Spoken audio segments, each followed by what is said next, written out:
बिस्मिल्लाहिर्रहमानिर्रहीम।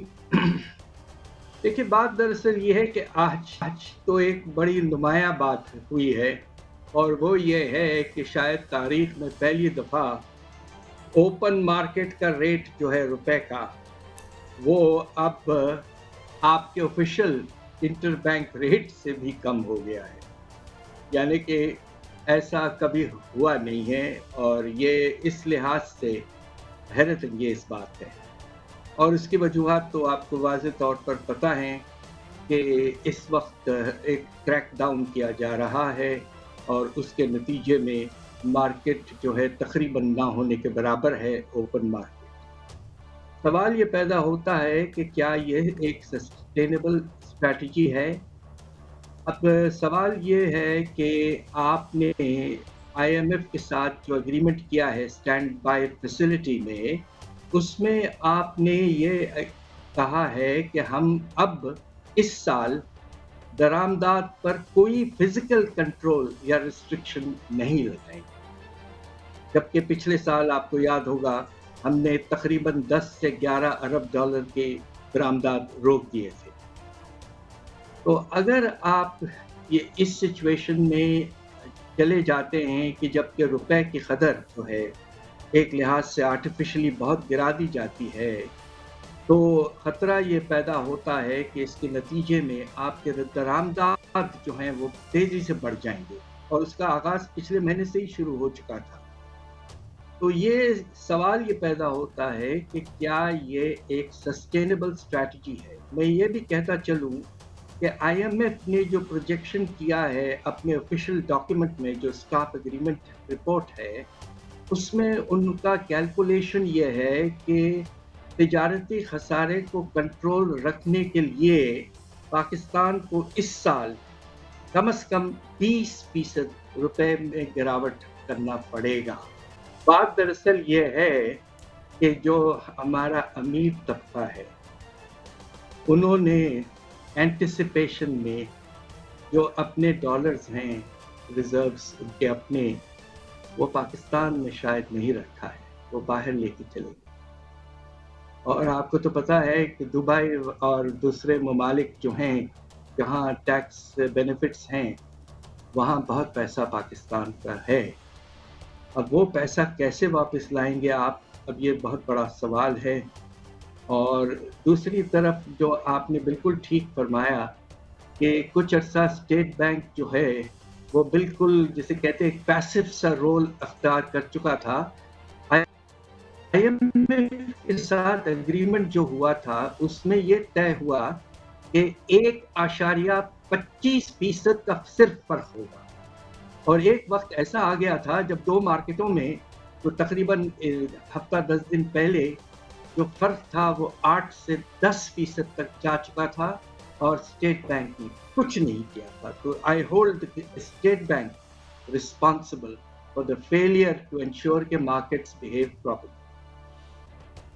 तो ये देखिए, ये जो रेगुलेटरी फेलियर्स हैं पाकिस्तान में सेंट्रल बैंक वगैरह के, ये बहुत ही ज्यादा परेशान कुन है। इस हद तक आपको एक्सचेंज कंपनीज को मैन्यूवर करने की इजाजत पहले नहीं देनी चाहिए थी, मगर आपने बिल्कुल खुला छोड़ा, और उसके नतीजे में जिस तरह मैं कह रहा था कि 9 से 10% का फर्क पैदा होना शुरू हो चुका। इस वक्त पाकिस्तान में जो करेंसी की होल्डिंग है वो दूसरे मुल्कों के बनिस्बत इतनी ज्यादा नहीं है, आर्टिफिशियली एक्स्ट्राऑर्डिनरीली हाई नहीं है। इससे मार्केट्स पे बहुत बुरा असर पड़ता है कॉन्फिडेंस पर। तो मेरी गुजारिश ये है कि आप निज़ाम को ठीक करें, रेगुलेशंस को ठीक से लाएं, मगर इस तरह के इमरजेंसी मूव्स करके आप सिस्टम को बिल्कुल हिला के छोड़ देते हैं, और उसके बाद में नतायज बाद में चलकर काफ़ी बुरे हो जाते हैं। बात दरअसल ये है कि इस वक्त क्योंकि आपने पहले 1994 पॉलिसी में बेशुमार इंसेंटिव्स दिए आईपीपीज को, और फिर बाद में अभी पिछले कुछ साल पहले 2015 में जो पॉलिसी आई है उसमें भी ये सारा मौजूद। Guaranteed return in dollars 17%। آپ کا جو پلانٹ ہے اس کا استعمال ہی نہ ہو، اس کے باوجود you get full capacity payment. اب سوال یہ پیدا ہوتا ہے کہ دیکھیے جو انٹرنیشنل آپ کے انویسٹرز ہیں، خاص طور پہ چائنیز انویسٹرز جو ہیں، ان کو آپ نے بھی بڑے فیوریبل ٹرمز دیے پچھلے 7-8 سال۔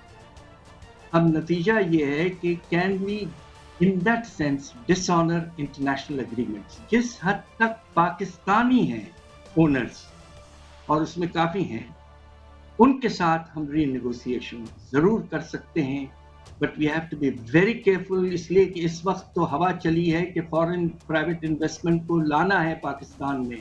ہماری جو اسپیشل انویسٹمنٹ فیسلٹی قائم کی گئی ہے، ان کا پرائمری پرپس یہی ہے کہ پیسہ باہر سے لائیں، انویسٹمنٹ کروائیں۔ اگر آپ اس طرح کی حرکت کریں گے، انٹرنیشنل اگریمنٹس کو وائلیٹ کریں گے، however bad those agreements are، ایک دفعہ آپ نے دستخط کیا تھا، تو اس لیے میں سمجھتا ہوں کہ ری نیگوسیشن کی گنجائش یقیناً موجود ہے۔ آپ کے جو لوکل انویسٹرز ہیں ان سے آپ ضرور بات۔ یہ آپ کا بہت اہم سوال ہے، اور مجھے افسوس سے کہنا پڑتا ہے کہ جو ہمارے برآمدات ہیں ان کو ہم نے کافی سالوں سے کچھ انسینٹیوز مناسب دیے تھے۔ ایک تو ہم نے جو الیکٹرسٹی ٹیرف ہے ایکسپورٹرز کے لیے، اس کو واضح طور پر کم رکھا، اس کو IMF نے وڈرا کر دیا۔ دوسری طرف جو ری فائنینسنگ جو ایکسپورٹس کی ہوتی تھی، بوروئنگ، وہ کنسیشنری انٹرسٹ ریٹس پہ ہوتی تھی، اس کو بھی ختم کروایا۔ تیسرا، جب کم از کم میں حکومت میں تھا تو میں نے یہ کیا تھا کہ جو سیلز ٹیکس کا نظام ہے، ڈومیسٹک سیلز کو بھی میں نے ایگزمپٹ کر دیا۔ تو اب سوال یہ پیدا ہوتا ہے کہ یہ سارے انسینٹیوز آپ نے وڈرا کر دیے ہیں، اور ساتھ ساتھ نمایاں طور پر گیس کی قیمت 50% بڑھے گی، آنے والے دنوں میں اور اضافہ ہوگا، اس لیے کہ اب دیکھیے تیل کی قیمت بڑھ رہی ہے انٹرنیشنلی، تو ہر چیز کی قیمت بڑھے گی اس کی وجہ سے۔ تو یہ دراصل بہت ہی پریشان کن سچویشن ہے۔ اس لحاظ سے آپ دیکھیے ایکسپورٹس ہمارا ٹارگٹ ہے $32 ارب اس سال کا، اگر ہم 26 یا 27 کر لیں تو کافی بڑا ایک لحاظ سے اچیومنٹ ہوگا۔ ہینڈی کیپس بے شمار ہو گئے ہیں ایکسپورٹرز کے۔